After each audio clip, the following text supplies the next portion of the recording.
Good evening. Thank you for inviting me here to When Words Count Retreat for a reading. My name is Marie White-Small, among other pursuits. I'm the founder of North Gotham Writers, a critique group in Bennington, Vermont. My novel, Stony is a tribute to my forever 14-year-old nephew. In 1989, he and his best friend had unwarranted access to a gun and ammunition. My nephew died that day from a fatal gunshot wound. The other boy has been in and out of psychiatric hospitals ever since. Tragically, 2 lives were lost that day, and so there is purpose in my writing. Stony opens with gun violence in the Vietnam era and intricately highlights contemporary American gun violence through Joss Brickman and her muddled family. She is a young woman honed on emotional distance and struggles with her complicated father, her long-suffering guy Wyatt, and childhood memories. Her journey from bitterness to compassion examines mixed-up love, identity, grief, and broken families against the snows of December. This reading is the beginning of Chapter 1. Joss is driving from Brooklyn to Canaan, New York. She is caught in stories, memories of her father, and now must deal with the sudden loss of her mother. Not long before my mother died, she told me a story I'd never heard before. It was the spring of 1965, the year before she married my father. She and her brother Morgan stood toe-to-toe in a field of wild mustard on the strip of land between their farm and the Deepman property. They were scrapping with one another, my mother pleading with Morgan, but he was of no mind to hear her. His decision, he claimed, was best for the family. She would marry Michael Deepman, and their families and land would be united, an isthmus to wealth and stability. All of that changed when a bullet ripped through the leaves, sharing the air.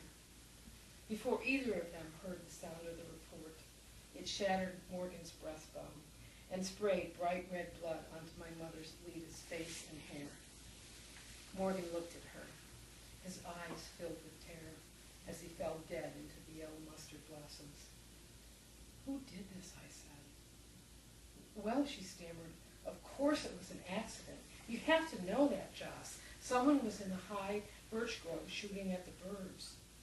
I didn't challenge her, but I wondered how she came to believe this, and who could have fired from nearly a quarter of a mile and struck Morgan down with such precision.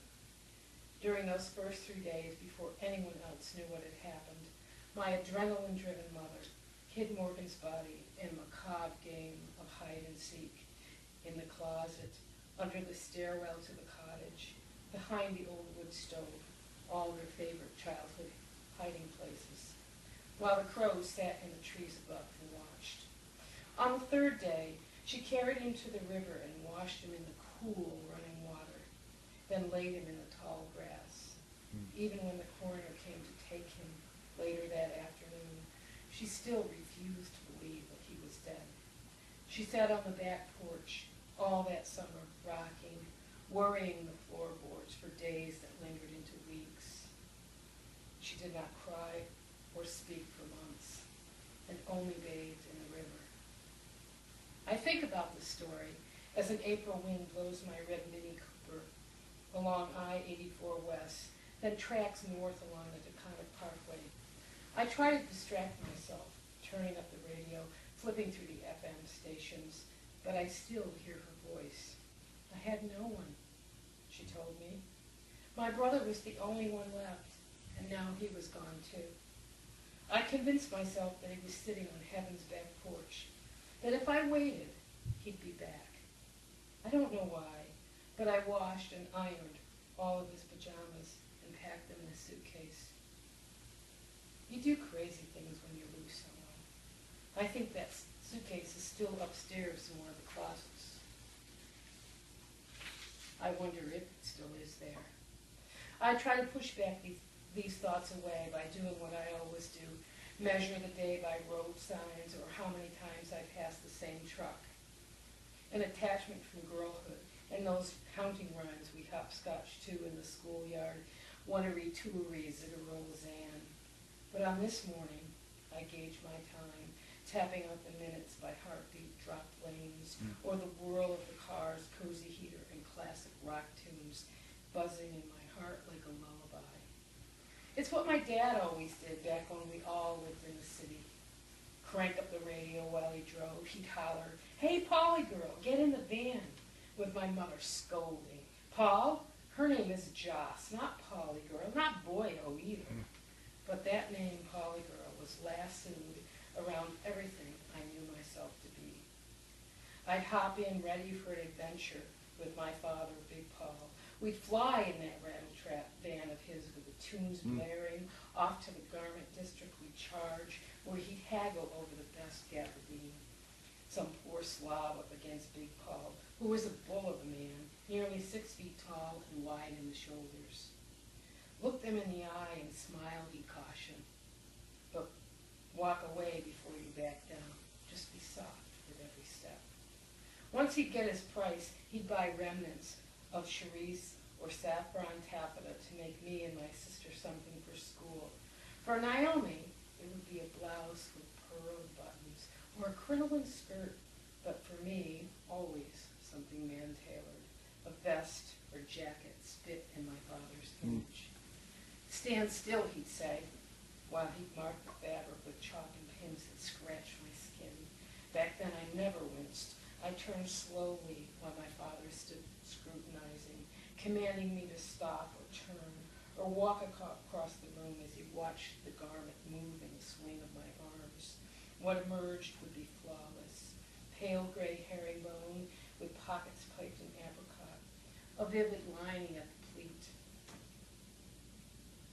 In the mirror, I only saw my father's eyes, his smile. Back then, I thought I was special. On Friday nights, we'd go to the Floridian on Flatbush Avenue for sweet fried smelts with lemony remoulade sauce, the same diner he used to go to with his own pops. "Here he comes," some waitress named Dolores or Ronnie would shout above the din. The dapper tailor dressed to the nines with his little one, he in his striped shirt and red braces, a vest or jacket. Shoe shined and natty, we'd sashay down the aisle between the tables, me in a replica, never a skirt or a bit of lace.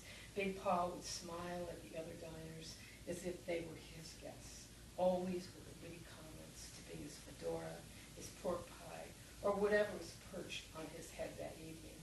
We'd slip into the booth and order drinks, cherry soda for me, and Glenfiddich straight up for Big Paul. Before the first sip, we'd clink our glasses while I stared in awe at the myth that was my father.